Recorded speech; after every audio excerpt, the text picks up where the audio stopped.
nhớ người yêu quá nên làm vlog. Mọi người xem hợp gu nhớ like và subscribe để mình mau được về thăm người yêu nha. Cảm ơn mọi người.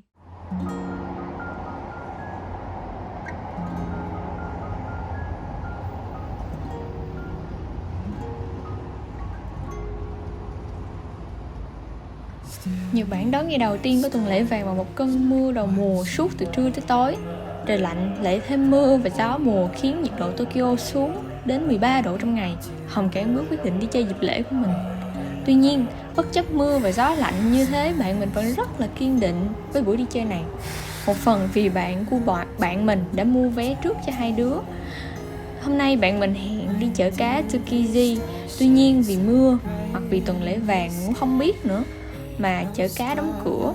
Tụi mình đành di chuyển đến điểm đi chơi thứ hai là triển lãm Teamlab Planet Tokyo. Từ trước khi mình đến đây, bạn bè mình đã đến và check-in rất là nhiều nên dù không biết chủ đề của nó là về gì, mình vẫn rất là tò mò.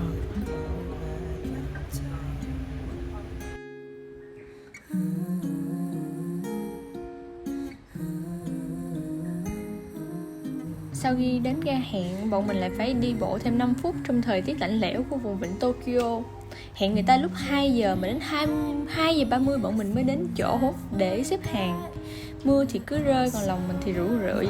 Mình thích đi triển lãm lắm nhưng mà con người yêu mình nhiệt đới bên trong mình như muốn tê tái cõi lòng vì lạnh luôn ạ.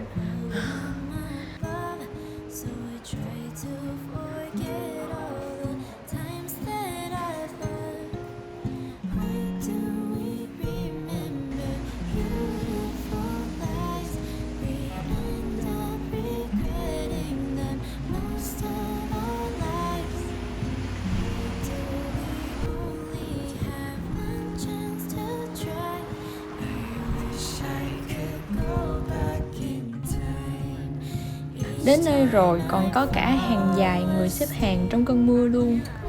Có vẻ là do tuần lễ vàng nên mọi người đánh rang đi triển lãm nhiều. Chứ mình hỏi bạn mình thì bạn ấy bảo ngày thường đi chả có ma nào luôn. Dù đông nhưng mà mọi người xếp hàng rất là trật tự và nghe theo hướng dẫn của nhân viên.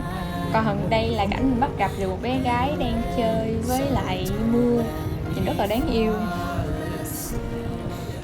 Mọi người có thể thấy ở đằng sau mình là dù của bạn mình nó tả tơi luôn rồi, cho nên là gió nó rất là mạnh nha. Bình thường mình nghĩ là mọi người sẽ đứng ở cái quầy tea and ice cream như thế này, mọi người sẽ đứng nói chuyện với nhau, giao tiếp với nhau. Đây là bạn mình Albi nè, đó chính là lý do để mình đi ra ngoài ngày hôm nay nè mọi người. Cái này là vào được gần tới bên trong rồi mọi người. 更衣室の用意もございます。大人の方でも膝丈まで濡れるところがございます。ズボンの裾をまくり上げてください。 Nhân viên đang hướng dẫn người đi tham quan là nên xắn quần lên, không nên mang váy, nên mang quần sọt vân bởi vì cái triển lãm này nó khá là lăn lên bò lết, cho nên là sẽ gặp những cái trường hợp mà như là cái mặt dưới của váy người ta sẽ bị nhìn thấy nè, hoặc là sẽ bị ướt quần. Cho nên là mọi người nếu như mà có lựa chọn đi triển lãm thì nhớ để ý nha. Cái đường đi vào nó rất là ảo diệu luôn. Mấy cách đánh đèn rất là đẹp, tùy từng cái theme, từng cái mood của cái triển lãm mà nó sẽ đánh những cái màu đèn khác nhau. Cái triển lãm này nó khá là lạ, đây là cái triển lãm đầu tiên mình đi mà nó lạ như vậy luôn. Nó đón tụi mình bằng một cơn thác. Bởi vì triển lãm này á, là nó lấy chủ đề thiên nhiên, cho nên là mọi người vào đây để mọi người hòa mình với thiên nhiên. Cho nên là ngoài có thác nước chảy nè thì mọi người còn sẽ được đi trên những cái chất liệu khác nhau. Thậm chí đèn nó cũng rất là ảo diệu luôn. Mọi người chiếu nó có hàng ngàn hàng triệu cây đèn nó chiếu một lúc và nó tạo một cái hiệu ứng rất là đẹp.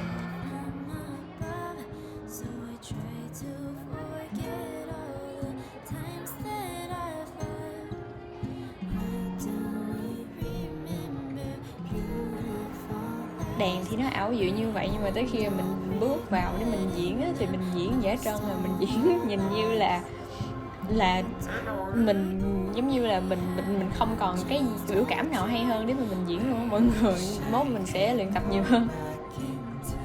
Đây nè, đây là một trong những cách để mà mọi người trải nghiệm. Mình có thể nhìn lên trên trần nhà, mình có thể nhìn xuống dưới sàn nhà. Tất cả mọi giác quan của mình đều sẽ được khai mở hết.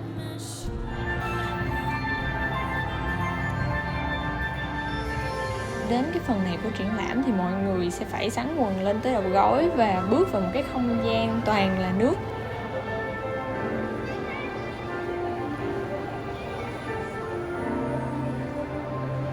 Mà cái nước này nó rất là êm dịu, nó có sóng nhấp nhô nhẹ nhàng.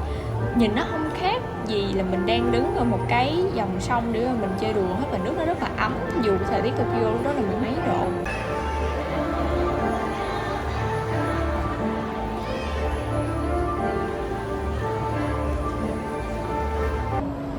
Một phần nhỏ bên trong cái chỗ này nó còn có một ngọn lửa, nó luôn luôn cháy. Nó luôn luôn phản chiếu bản thân mình ở bên dưới cái tấm gương. Nó sẽ luôn luôn là một cái nguồn sưởi ấm cho cái không gian ở bên ngoài. Sau những cái phần này người ta rất là chu đáo, người ta còn sẽ chuẩn bị khăn cho mình để mình lau chân luôn. Ở phần tiếp theo này á, thì tụi mình lại được trải nghiệm với những trái bóng. Những trái bóng này nó có nhiều trái sẽ được treo lên nằm cố định trên trần nhà, và có nhiều trái nó sẽ nằm rải rác khắp mọi nơi, và nó đều sẽ có những chiếc đèn neon được chiếu vào rất là đẹp. Mình bước vào mình chơi thử thì nhìn nó lại như vậy nè, mình cũng không hiểu tại sao mình lại như vậy luôn. Nhìn chúa hề không mọi người, nhìn quá chúa hề luôn á, không hiểu sao mình lại làm như vậy luôn.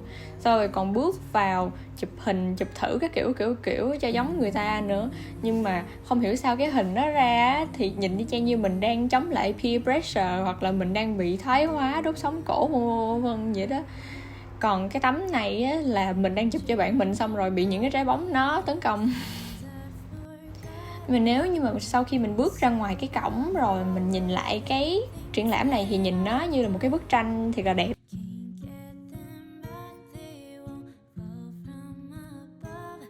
Phần này của triển lãm đối với mình là một trong những phần nó ảo diệu nhất, bởi vì một phần là mình bị tiền đình, mình bước vào cái không gian này mình cảm thấy như là mình bị đưa theo vũ trụ, hoa nó bay tới đâu thì mình sẽ đi theo tới đó, và mình không có một cái điểm níu cố định nào hết. Cảm thấy rất là chơi vơi nhưng mà cũng cảm thấy nó rất là nghệ thuật.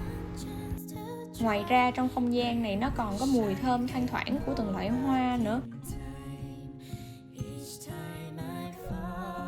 Hết cái phần đó thì mình sẽ chuyển qua cái phần này gọi là The Garden. Trong phần này mọi người sẽ được triển lãm những trái trứng nhìn rất là bóng loáng trên những tấm thảm rêu phong.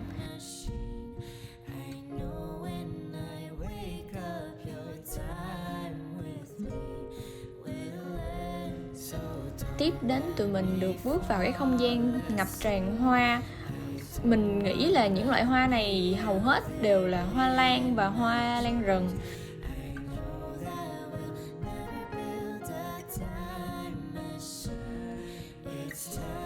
Cây hoa này sẽ được một hệ thống nó đưa di chuyển lên và xuống liên tục.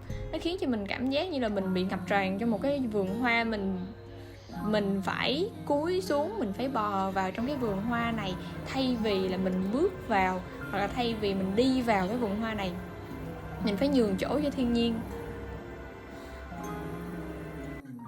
Lúc mình ngồi ở đây mình cố gắng chụp những cái bức mà mình nghĩ là mình sẽ trông như thế này nè, nhưng mà trên thực tế thì mình lại nhìn như thế này nè mọi người, mình cũng không biết tại sao luôn, trang chúa hề chứ.